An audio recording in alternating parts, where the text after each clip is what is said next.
Bonjour à toutes et à tous, je suis très contente de vous retrouver aujourd'hui pour cette première vidéo spéciale American Horror Story. Je vous avais promis en fin de saison 9 de faire quelques vidéos spéciales assez régulièrement sur la chaîne. J'ai pas eu l'occasion avant de le faire. Pourtant j'ai commencé à écrire les vidéos il y a hyper longtemps, mais voilà, j'avais pas assez bien organisé mon planning pour pouvoir vous proposer une vidéo plus tôt. Donc là c'était enfin la bonne occasion de faire une vidéo spéciale. Parce que le 26 février 2020, Ryan Murphy a diffusé lui-même le teaser casting de la saison 10 d'American Horror Story. Il n'y a pas encore de titre, il n'y a pas encore de date, il n'y a pas encore d'indice, il n'y a pas encore de thème ni quoi que ce soit. Mais pour le moment, on sait que dans le casting, il y aura Sarah Paulson, Kathy Bates, Billy Lord, Leslie Grossman, Evan Peters. Tout le monde est ravi, non ? Lily Rabe, Adina Porter, Finn Wittrock, Angelica Ross et le petit nouveau de la bande c'est Macaulay Culkin. Voilà, Kevin de Maman j'ai raté l'avion. Moi j'ai été hyper contente quand j'ai vu ça, j'ai trouvé ça trop cool. Je sais pas exactement si ça va être un régulier après sur American Horror Story, mais en tout cas là c'était le casting des personnages principaux qui était annoncé, donc apparemment il aura un rôle assez majeur quand même dans cette saison. On sait depuis donc août 2019 que la série était renouvelée. On sait maintenant que c'est renouvelé jusqu'à la saison 10, mais pour le moment voilà, on ne sait pas quand est-ce que la saison 10 sera diffusée, et a priori le tournage devrait bientôt commencer. Du coup Ryan Murphy nous avait dit qu'il y aurait un indice majeur pour la saison 10 dans l'épisode 8 de la saison 9. J'avais sûrement parlé de ça dans la revue de l'épisode, je vous mettrai la vidéo en haut à droite parce que je me souviens plus de ce que je racontais dans cette vidéo. Mais je pense que j'avais dû en parler. Et l'indice qui paraissait le plus probable pour tout le monde, je pense, c'était l'indice concernant les légendes urbaines et concernant les cryptides en fait. Il y avait le personnage de la journaliste qui disait à Madison que voilà, dans les années 70, les gens s'intéressaient énormément à toutes les créatures du type Yeti, le monstre du Loch Ness, etc. Et que dans les années 80, ce qui était à la mode, c'était les tueurs en série, et que voilà, c'était donc le thème de la saison 9. Donc ça laissait sous-entendre que peut-être le thème de la saison 10, ça serait les créatures comme ça, les cryptides, et peut-être dans les années 70 du coup. Après, connaissant Ryan Murphy et ses indices, ils sont jamais très évidents à trouver, hein. Souvent il nous dit oui, dans tel épisode il y aura un indice pour la saison prochaine, et à chaque fois c'est tellement un truc complètement obscur, ou alors tellement minime, tellement infime que personne ne trouve jamais. Là ça me paraît tellement évident en fait que tout le monde ait trouvé exactement la même chose au même moment, qu'à mon avis ça sera pas ça. Franchement à mon avis on élabore des théories sur les légendes urbaines pour la saison 10, mais je sais pas, ça me paraissait trop évident en fait comme indice pour que ça soit ça en fait. Donc mais bon, moi je suis partie sur les légendes urbaines nord-américaines pour cette saison 10. Je vous en ai mis quelques-unes, il y en a une dernière, je vous en parlerai en fin de vidéo du coup pour faire un peu de mystère, qui me paraît peut-être la plus probable et qui du coup renverrait à un autre indice que Ryan Murphy avait donné. Les cryptides, la définition exacte c'est: un cryptide est un animal ou une plante dont certaines personnes supposent l'existence, laquelle n'est étayée par aucune preuve scientifique, comme par exemple le Yeti, le Kraken ou le monstre du Loch Ness. Et l'étude des cryptides est la cryptozoologie. Donc je suis partie vraiment sur cette idée là pour ces premières théories. Donc le premier que j'ai mis en évidence c'est le Mothman, l'homme papillon. C'est une légende urbaine nord-américaine qui date des années 60, qui a commencé en Virginie occidentale. Ça serait une créature ailée à la forme humanoïde avec des yeux rouges flamboyants. Et en fait cet homme papillon, il serait porteur de mauvaises nouvelles en fait. Il annoncerait des catastrophes imminentes à venir. Et par exemple en 1967, il y a plusieurs personnes en Virginie occidentale donc, qui ont reporté cette apparition de l'homme papillon. Ils auraient vu cet homme papillon avec ses yeux rouges, ses ailes, etc. Peu de temps après que les gens aient signalé son apparition, il y a un pont qui s'est effondré et qui a causé la mort de 46 personnes. Voilà. Est-ce que c'était la coïncidence ou pas? Moi je pense que c'était la coïncidence, je crois pas spécialement à ce genre de choses. Mais en tout cas, ça a donné lieu à énormément de mythes et de légendes urbaines. Il y a le film La prophétie des ombres avec Richard Gere qui est vraiment chouette à ce sujet-là, qui voilà, traite de ce thème de l'homme papillon. Si vous l'avez pas vu, franchement regardez-le, il est vraiment cool. C'est une légende urbaine qui est quand même assez récente finalement, parce que là je vous dis que ça s'est passé en 1967, donc du coup ça pourrait coller avec l'époque dont on parle dans l'épisode 8 de la saison 9. Donc ça, pourquoi pas. Ensuite, une légende urbaine qui revient très souvent dans la mythologie nord-américaine, c'est la légende du Wendigo. Je trouve que c'est une légende qui est assez intéressante. À la base, c'est une légende amérindienne, des Amérindiens du Canada en fait, qui s'est après étendue dans toute l'Amérique du Nord et qui encore aujourd'hui fait partie du folklore classique nord-américain. Et la cause donc la plus fréquente de transformation en Wendigo, ça serait un humain qui consomme de la viande humaine, donc c'est le recours au cannibalisme.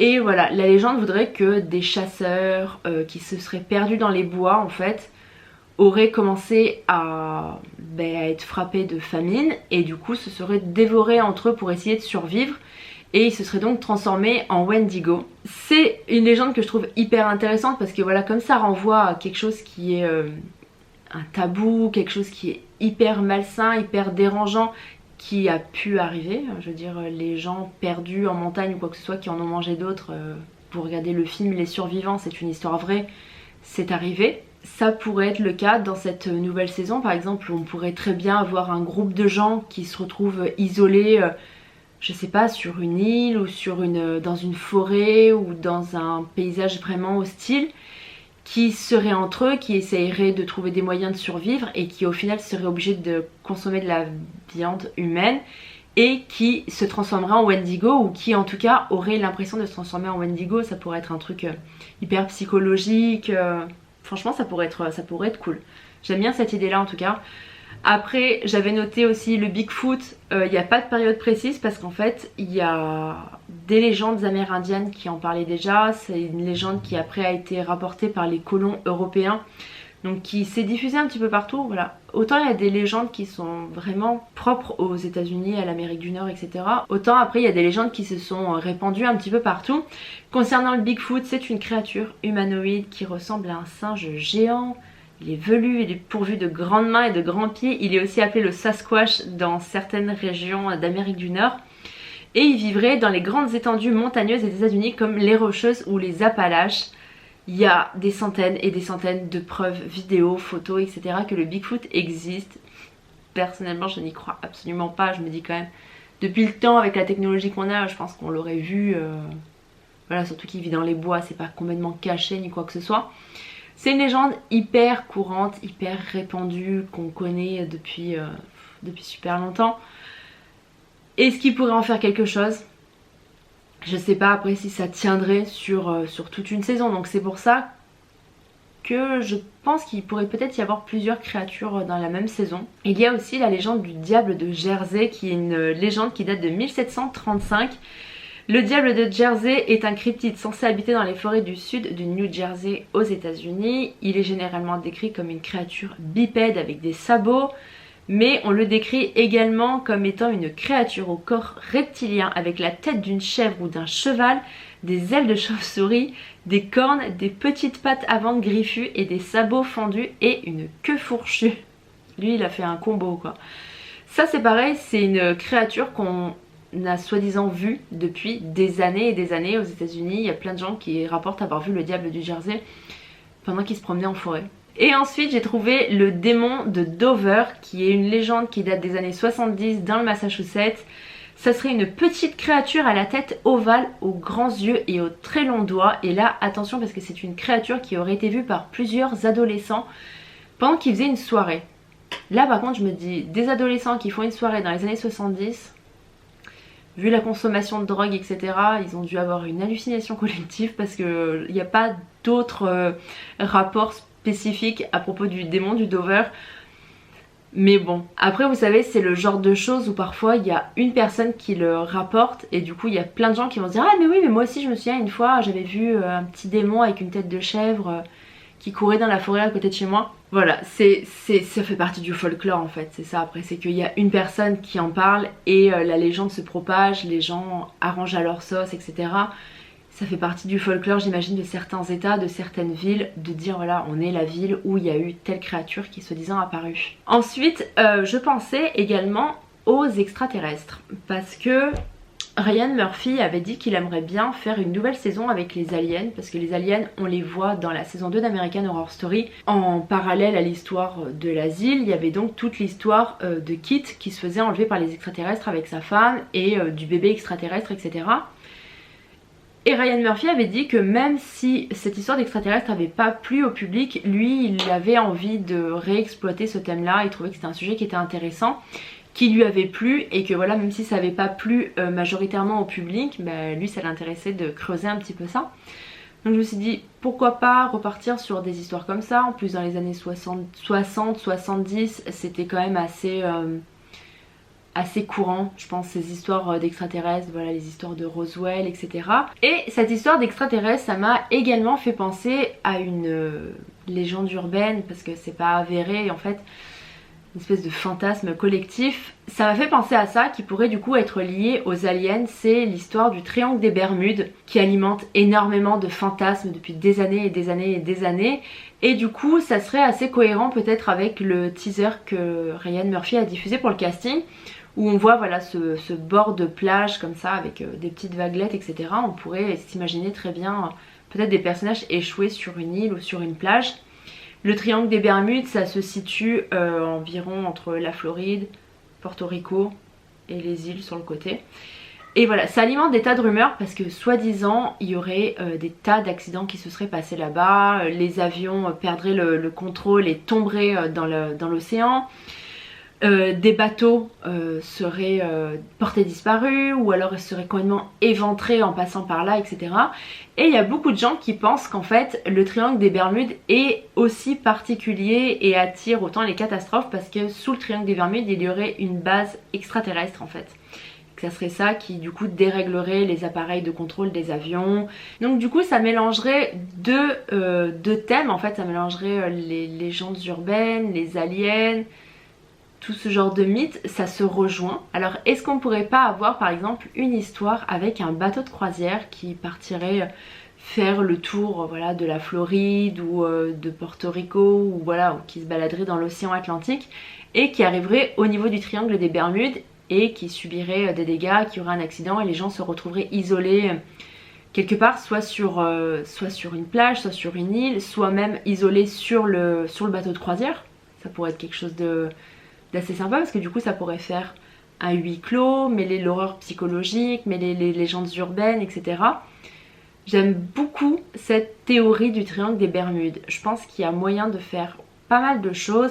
Ça serait quand même assez différent des thèmes précédents. Voilà, la saison précédente, la saison 9 était assez fun, assez colorée. Là on pourrait faire quelque chose de vraiment hyper angoissant, hyper terne, hyper gris, coincé dans un bateau quoi, je sais pas, imaginez un bateau de croisière qui serait échoué vraiment en plein milieu de l'océan, qui serait complètement coincé, les appareils de contrôle ne fonctionneraient plus, ils auraient plus de moyens de communication avec l'extérieur ni quoi que ce soit, ils sauraient pas exactement où ils sont ni rien. Je pense que ça pourrait faire quelque chose d'assez cool. Ça me fait penser aussi au film Triangle, je sais pas si vous l'avez vu, c'est un très bon film d'horreur qui parlait de ça, d'un bateau qui était coincé dans le triangle des Bermudes et qui du coup reprenait la mythologie du personnage de Sisyphe, qui est donc un personnage qui revit sans cesse la même chose, et du coup là c'était ça dans le film. C'était pas mal, je trouve que c'est intriguant cette histoire de triangle des Bermudes, même si voilà c'est avéré qu'il n'y a pas plus d'accidents dans le triangle des Bermudes que n'importe où ailleurs.